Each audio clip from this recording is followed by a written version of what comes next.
A-I-A-I-O, in the travel bin we go. Got that AI on the low, taking flights to and fro, booking trips in a snap with a simple chatbot flow. A-I-A-I-O, revolutionizing how we roll. Gonna hop on a plane, feeling so.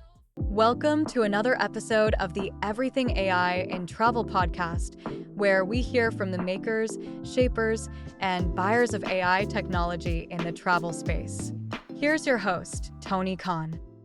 Hey everyone, welcome to another episode of the Everything AI in Travel podcast, which I recently discovered this week is one of the top 3 travel technology podcasts on Apple Podcasts. And actually we get more people listen to this podcast through the search on Apple Podcasts than come from the newsletter, which blew my mind, really. That's quite amazing. But thank you for everyone out there listening. If you're listening because you came here from Apple Podcasts and you didn't know we had a newsletter, then please check that out either via my LinkedIn bio, Tony Khan on LinkedIn, or go to everythingaiintravel.com and you'll find us all there and you'll get more value, a weekly roundup of all the news that is happening in AI. And as you know, this podcast is all about talking to the movers, makers and shapers of AI technology. And today we've got an AI startup that's breaking things and including ceilings in the corporate travel arena.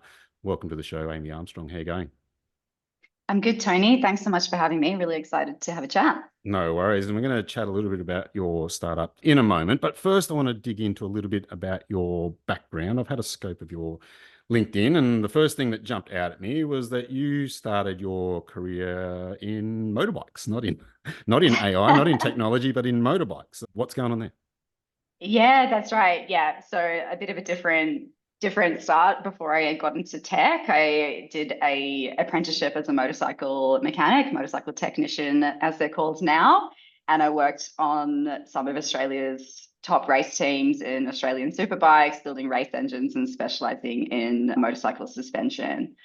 So yeah, a bit of a shift. I did that for a number of years when I was younger, always just really interested in how things work, in engineering itself, and actually like getting into the details and working on things. Particularly race engines was obviously a great passion of mine, how we could get engines to work a little bit faster. And yeah, had a great time doing that before pivoting into tech some 10 years ago now. Fascinating. What's the pathway to get into race teams of motorbikes? It doesn't sound like the place you'd start, right? It sounds like you need to go and do an apprenticeship and work on bikes elsewhere. Like, what's the pathway to get in there? Yeah, that's right. Yeah, I did an apprenticeship. So where, you go to TAFE and you work in a workshop, and then I was doing some racing myself. So I was actually racing motorbikes, road bikes out at Eastern Creek and Phillip Island and all that kind of thing. So doing all that on the weekends, and then started to basically work in the workshop out at the track. So I worked in the workshop there. At the time I was an apprentice, so I was doing that to try to pay my way to pay for the race days. And yeah, from there then looked, how can I, work more and more on race bikes. So started to work with a suspension specialist race tech. Basically, yeah, went there and pled my case to get a job there and do some of my apprenticeship with them, which was a really fantastic opportunity. And yeah, very difficult to do in Australia, actually. There's very limited opportunities to work in race teams. It's not a huge community here as it is in Europe.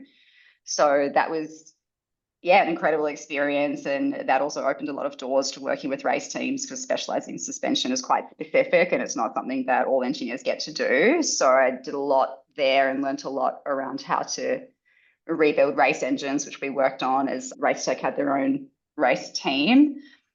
So yeah, that's really how I got into the racing element of it and working with race teams. It was a super interesting pathway, and yeah, obviously, yeah, really unusual, somewhat unusual for pathway in general, as well as being a female to kind of navigate that pathway was also unusual.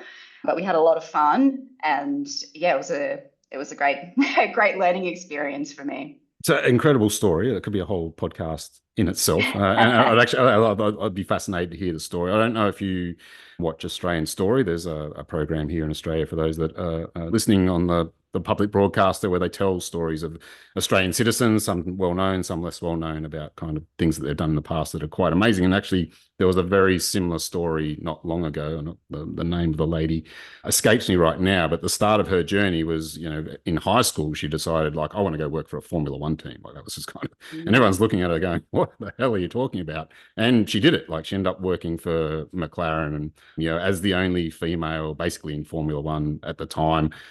But she hated it. Like, they stuck her in a corner behind a desk, and she was also very specialized in aerodynamics, and kind of sat at a computer and modeled, the wing foils and whatever, and found it quite boring. So I don't know if that was kind of your experience or whatever, like being such a specialist in suspensions. Was it kind of like that, or was fascinating every day? I mean, luckily for me, I didn't have that experience. Yeah, I worked with some really fantastic engineers that taught me a lot, and I'm forever grateful to those opportunities to work with them and learn from their expertise. So I was really lucky in that respect. That I certainly wasn't parked. I certainly wasn't parked in an office. We're absolutely hands-on the bikes all the time. But yeah, I can understand how that would potentially happen. Yeah, there weren't any other female mechanics that I came across in my career, whether in racing or just in day-to-day. And at times that's definitely a challenge, but you also have to, move past that. And there are people that are really supportive and, just continue doing the best job you can be. And at the end of the day, like, your skills speak for themselves. Yeah, for sure. And what's Amy's relationship with motorbikes now? Like, are you still riding? You commute to work on a motorbike? You ride motorbikes as part of your travel experiences? I don't actually ride motorbikes at all at the moment. I've still got all my tools and everything like that. And at some point when I've got a bit more time, I'll probably get a project bike into the garage and work on that on the weekends. Not something I have time for at the moment, but yeah, certainly always still keeping an eye on it. Love watching Formula One and MotoGP, still talk to a lot of the guys that race as well. So yeah, definitely keep an eye on it. Yeah, for sure. So I work with travel influencers as kind of my full-time business these days. And some of the ones I follow are female motorbike riders who are just traveling across the most bizarre places in the world solo. I was watching some of their content just last week, and incredible what people get up to out in the world. Makes me so jealous. But like, moving away from motorbikes and kind of moving back towards technology and travel. Now, one of your earlier jobs I saw was with SiteMinder. Again, people may not be aware, but from an Australian perspective, at least, I think SiteMinder is one of the great Australian travel tech stories that there is. For those that don't know, give us a bit of a feel for who SiteMinder is and what you were doing there. Yeah, so SiteMinder, absolutely one of the great Australian travel tech success stories, unicorn, born and bred here. They do hotel tech, so they help hoteliers to manage their rooms and rates across multiple channels, so selling on different OTAs. And then also they have a few other products they've kind of diversified into, like the booking engine to help you get more direct bookings so that not everything is coming through OTA channels. They have the ability to list hotels on GDS systems to help you get, more bookings that are coming via GDS. And then also looking at like demand channels, so helping hoteliers to get more visibility on things like Google Hotels and TripAdvisor and so on. How can they help increase that demand generation? Yeah, and what were you doing there, and how did you find your way into travel tech from what you were doing previously?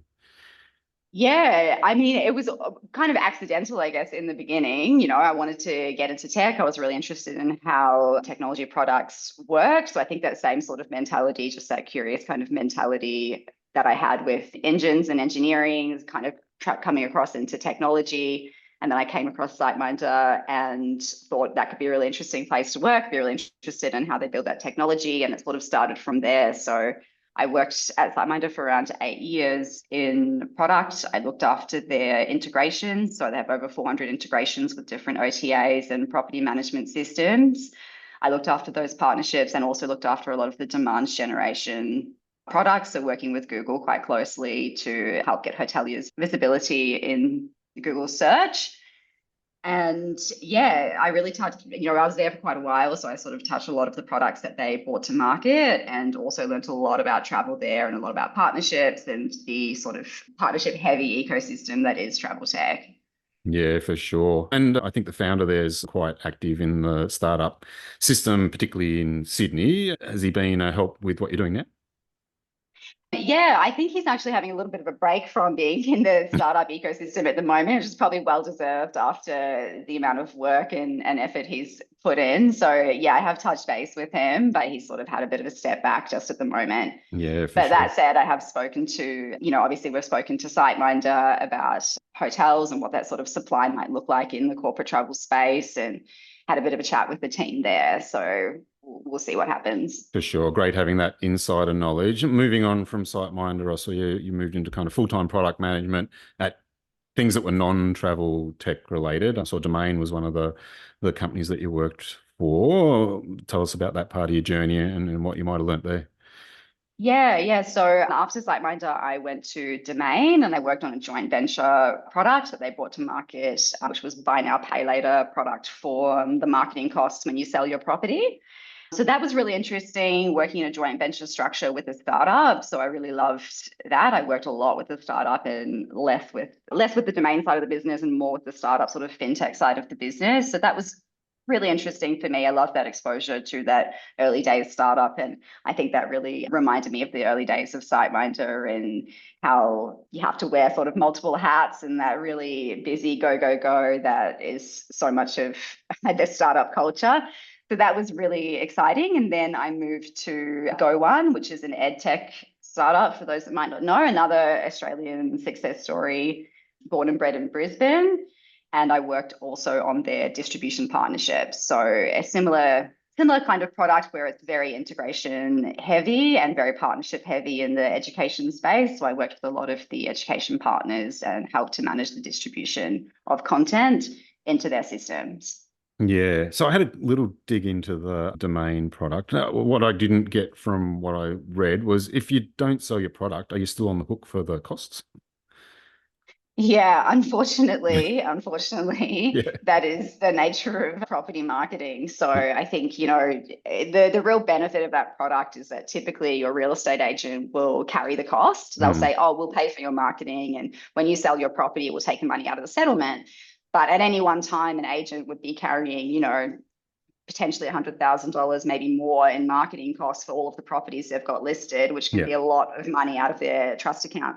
So the real benefit was to the agent to Gotcha. not have to carry that money. And then typically it would then get paid back out of settlement. Of course, if they don't sell the property, the owners would need to pay that money. Yeah. I mean, it makes so much sense, like as as an idea, and well done to the founders of that startup for finding that niche and working into it. So let's move on to what you're doing now, Altitude AI. You've decided to go after the corporate side of travel. And as I said before, I do a weekly roundup of the news of what's happening in AI and travel. And actually, a lot of what lands on the cutting floor is this area for, I'm not sure really, or there's no particular reason why it doesn't really make it through, but it's just there's a fire hose of stories about this particular area. Seems like there's a ton of startups in this area, and there's also some well entrenched incumbents. So your Amexes, your Carlson Wagonlits, Flight Centre has a brand that does it here in Australia, etc. It's like seems like a very crowded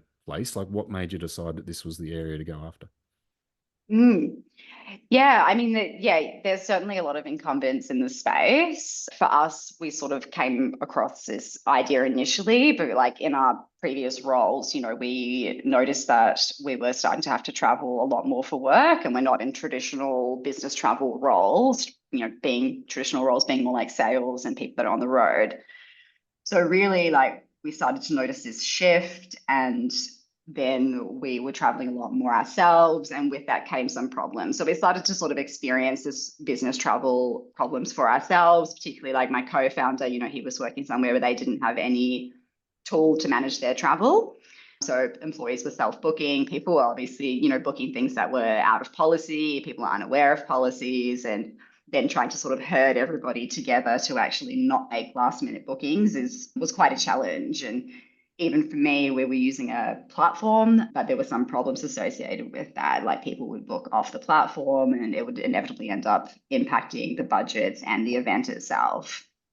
So then that sort of led us to dig a bit deeper into this issue and to see if other people that we knew and other companies were also experiencing this kind of growth in travel, mostly as a result of like remote work after COVID. Like a lot of companies went remote, and the office budget that was previously spent on rent was getting redirected into travel and events. So we sort of started to investigate that and do a bunch of research in the space. And we found that this was definitely happening across the board, and people were starting to experience these travel problems in companies that would not traditionally experience it. So while it is a relatively crowded space, those kind of incumbents are really focused on large enterprise clients. So as a result, the existing tooling, it's really kind of overlooking the SME segment, like traditional ERP style platforms. They're just too much tooling for the needs of the SME. And there's quite a high barrier to entry in terms of the actual cost of that platform. So we started to see that SMEs are really sitting in this gap. And as a result, they generally have unmanaged travel programs today. Yeah, I go out and talk to a lot of companies about, areas that they could start to use AI to get their hands dirty in it. And I always say, look at the bottom of your inbox. Like what's floating around at the bottom of your inbox, because that's the thing that's the can you're kicking down the road. And for whatever reason, there's probably a way to, automate what it is that you're avoiding, that you're leaving that stuff to the last minute or waiting for the 15th follow-up to actually action it or whatever. And if I reflect on my inbox when I worked in the corporate world, it was always this stuff, right? It was always like, hey, you haven't got your receipts in from this trip, yada, yada, yada. And like, in the end, you have to set aside basically a full day to go back and look for every receipt that you found and photograph it and upload it. And oh my God, it was so tedious. It nearly made me cry. Is this the problem that you're solving? Is this what? And in SMBs, I was like in a company that was, over 500 million. It was still an SMB, I guess, of Wow. some description, but like, it was, I would say it was unmanaged. I was definitely unmanaged as part of it because it wasn't simple. Is this kind of what you're going after? Yeah, that's right. I mean, our core focus is to really simplify business travel for SMEs. So with Alshid AI, so there's no like UI for people to learn. Like our goal is to bring the booking directly into tools that people are already using. So employees can simply just book travel using natural language inside things like Slack, Teams, or WhatsApp, or directly in our platform. So truly simplifying that to help people have less of this admin. So really bringing a similar experience to what you might have today with an executive assistant, where people that do have the joy of having an executive assistant are able to sort of outsource that task. And we really want to bring that experience to every employee. Sounds like the dream to me. I'd love to be able to just slack what I need to do and it get booked. And I guess the other, rookie error that I made, I was obviously a perennial rookie, booking things for the wrong day.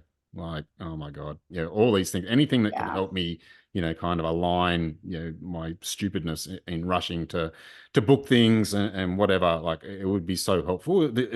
Does it help with that kind of stuff as well? Can it align your calendar? It's to make sure that you're actually booking the right things for the right day. Does it double check with you and that kind of stuff as well? Yeah. Yeah, exactly. So being able to see the schedule inside people's calendar, the same way that like you might expect your executive assistant to have a look at your calendar, and then that goal is really to then be able to proactively book. So send you a message in Slack and say, hey, we can see that you have this meeting in this location. Do you need flights and hotels for that? Would you like that booked? So really helping, and you're absolutely right, double checking that, like, hey, you're booking 2 days in advance, or you're booking a day late, you're not going to get there in time for the meeting or the start of the event, especially when people are trying to fly in like the day of that event and they might not have any awareness of traffic or how long it takes to get from the airport to where the event might be held, and how we can also start to help them with that kind of contextual information. Yeah, for sure. I think I'm over 50 years old. I've never really worked out whether midnight is 12 a.m. or 12 p.m. And that's bit me a few times as well. But it sounds like the product that anyone who has me as an employee should need. And I'm sure I'm not a unicorn in terms of how people go about it. But like, how small into the S of the SMBs are we talking here? What's it look like from a pricing point of view for people to get involved? Yeah, I mean, at the moment, we're still in a closed beta with a handful of customers. So we're still really nutting all of those finer details out about what we'll actually take to market, but we're looking at more of a transactional based charge as opposed to a platform fee or an annual fee at this point. And then as we build from there, we'll just have to see how we go. Yeah, and how are those beta customers enjoying it? And what were they doing before? Were they totally unmanaged, or they're swapping? Because I did see a post from you recently on LinkedIn where you found some research that said, a lot of people are thinking of switching from whatever they're using now to something else, which I found fascinating. Yeah, it's really interesting because it's something that we've heard a lot in our own research. So I was really interested when I came across the stats from GBTA that the number is actually really high, that people are looking for a better technology solution than what they're using today, which does line up with the conversations that we've had and what people are saying, that there's a handful of things that the tool sort of can't do. And one of those key problems, which is an industry-wide problem, is that off-platform leakage, which we believe really comes from people not being able to have the same experience inside the company tool that they're having when they go onto an OTA or when they go to book somewhere else.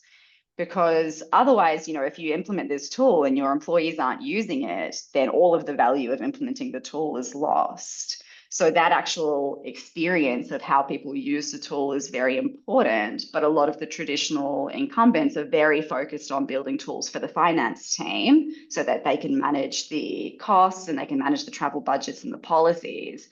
And there's not a lot of focus on the experience of the actual day-to-day traveler. So we really are focused on serving both of those customer types and making sure that the actual business traveler's experience of using the tool is also a really great experience. And we think that by doing that, we can keep more people booking inside the platform, more costs that attract, and relieve a lot of that admin workflow that is hitting the finance team. Yeah, I think one of the other confusing areas in this particular field is, this mixing of business and leisure, the famous bleisure travel, where people will tack on a few days at the end to their conference trip or whatever, and go out and do some sightseeing, or make that the start of their holidays because kind of the flights are covered to get over there and whatever. And obviously that's kind of all contained in business policies, and I think most companies, or progressive forward companies anyway, are quite open to it and understand that's one of the perks of being able to keep your staff is to help them out with things that basically don't affect you in one way or the other. But in terms of like the software and how it might account for those sort of things, are these rules that you build into the systems that something you account for, or the company can give you any set of policies and the system will adapt? Yeah, exactly. It is a really interesting part of business travel, is leisure, which we've seen grow a lot over the last couple of years, and it's growing, year on year at the moment. So it's a really interesting sort of new segment. And I think you're absolutely right. Like, forward-thinking companies are definitely open to their employees utilizing that experience, tacking on a few days. That's helping them to get a little bit more out of their trip. For us, like, our policies are really flexible. So companies can input any policies that they would like to apply, and we can apply them very flexibly. So that's one of the benefits of using AI, is beyond just that booking flow and being able to, use an agentic sort of booking piece to personalize the experience. It's also for the administration person at the company to be able to have very flexible policies and also get feedback on the policies they're applying and how they could potentially improve them. Yeah, for sure. And was this kind of the first thing that you guys built using AI? Did you have a play around in a sandbox doing other things, and did you try a few different things before you landed on this as the problem that you wanted to solve, or like how'd that play out? I mean, we definitely played around with AI just out of interest to see, what we can do with it. And I would say that we're still always experimenting with AI today, like constantly experimenting with it to see how we can apply it. And as you know, I mean, we're in a really new era of technology here, and AI is changing all the time. It's changing every couple of weeks. We're seeing models getting better. We're seeing new models getting released. We're seeing new things that we can do. So we definitely have a good culture of experimentation with what's possible. But in terms of like problem we wanted to solve, we really dug pretty deep into this problem. We looked a little bit at the event space as well when we were looking initially at like travel and events, because there's obviously a nice sort of marriage between those two things. But we really focused in on the problems as we started to research it and talk with business travelers in different companies, it just became really apparent this sort of gap in the market with SMEs trying to manage that travel, but not feeling that any of the tools are really meeting their needs. And we also heard a lot that there's a hesitation to introduce too many tools as well, because like, as you probably know from your corporate days, like when you're working in that company, you're very over tooled. You've got so many tools. You're really trying to manage them. And we have apps now to manage your apps. And this is growing even more because we've got AI being introduced. People are creating their own AI agents, and we've got co-pilots. And this is really going to lead to a tipping point where there has to be aggregation for your employees. And when I think about the future and I think about, well, what does business travel look like in 5 years' time? Or what could it look like in 5 years' time or 10 years' time? And I think that the reality of what that's going to look like is going to be that tooling aggregation is going to be in the workflow. It's going to be easily accessible. There's no reason for you to book last minute, because that friction point of having to log in and work out how to use this UI again is being removed. And it's that friction point that drives people to just go and book on booking.com or to go and book somewhere that they're familiar with, because this company mandated system is just not providing them with the same experience that they're used to, and it's just not easily to access. Funnily enough, I hear the same story in retail travel agents. Like, it's, there's the company mandated technology that you should be using, and then there's the other technology which is just simpler to use, and people just go and use it because it's simpler. So I think there's definitely a move there for simplicity that just naturally drags people across. So I think you're kind of definitely on a winner there. In terms of kind of go to market, is like geography a major part of your go to market, being based down here in Australia? I ask because, I think, potentially similar companies, companies like Perk, or what was previously Travel Perk, kind of heavily US focused. We've seen, almost a very new startup swiftly get acquired by Revolut, in under 12 months of their existence, really, because obviously Revolut sees an opportunity here. What's your go to market? Is it the arbitrage of geography that no one else in Australia is doing it, and you can kind of capture this market and move out from there, or you've got a global mindset from the beginning? Yeah, I mean, we definitely have a global mindset, but we're absolutely focused on APAC at the moment. APAC has a really large part of the corporate market. It's up around 38% of business travel is coming out of APAC, and we don't really have a APAC focused solution today.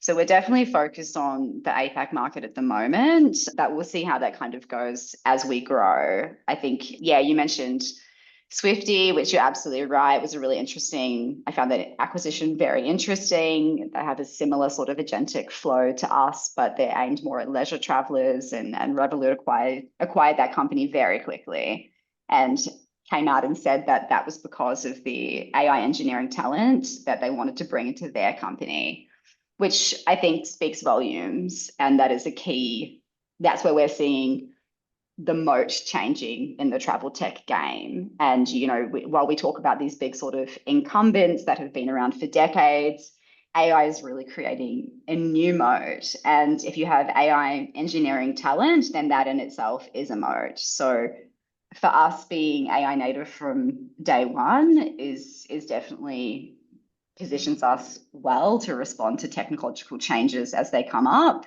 and to be able to deliver like our core product.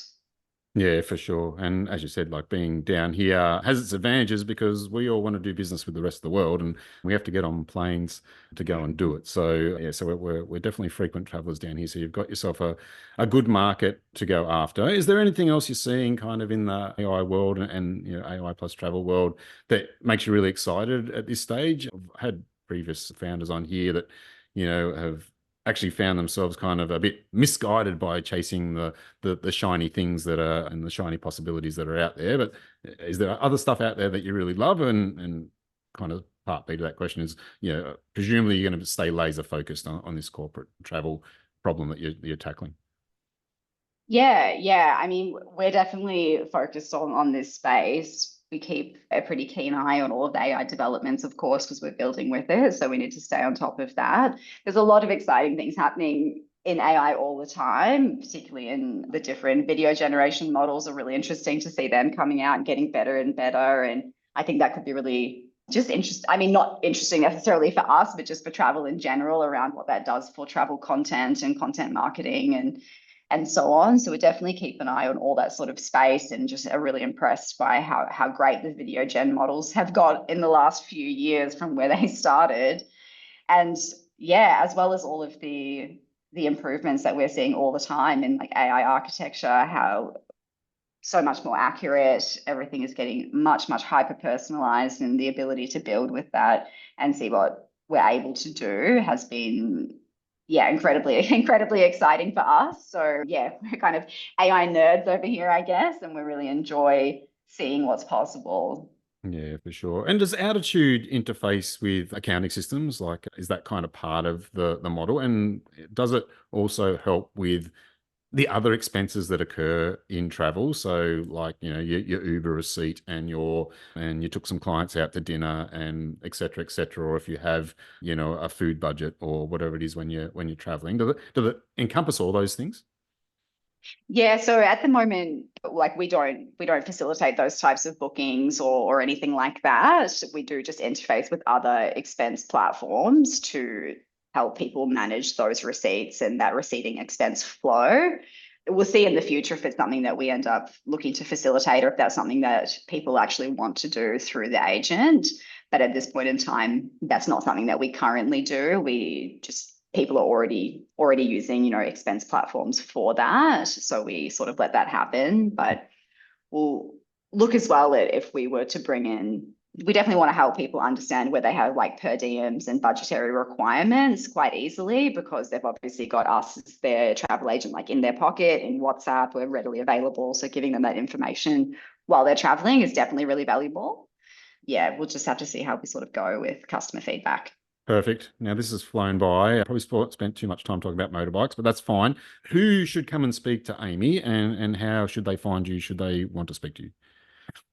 Yeah, I mean, we're always looking to connect with people in the travel industry. Like, we'd love to hear from suppliers that we might be able to bring into the platform and connect them with business travelers, or anybody who is working with AI is also really interesting for us to have a chat. So yeah, please reach out to me on LinkedIn or use the contact form on our website. Perfect. Hey, thank you so much for taking some time to have a chat to us today. Fascinating story. Hope you get back out there and do some motorbike travel in some crazy places as well at some point in the future. Altitude AI is a fascinating story. Go check it out. If you're listening, thanks for your time today, Amy. Thanks, Tony. Brilliant. That's it for another episode. As I said earlier, you may have found us on Apple Podcasts or Spotify through the search there. Make sure you hit subscribe, and then you'll make sure that you always get these episodes and learn the latest that's happening with AI and travel. That's it for another one, and we'll catch you soon for the next episode. Cheers for now. AI, in the travel game we go. Got that AI on the low, taking flights to and fro, booking trips in a snap with a simple chat bot flow. AI, revolutionizing how we roll. Gonna hop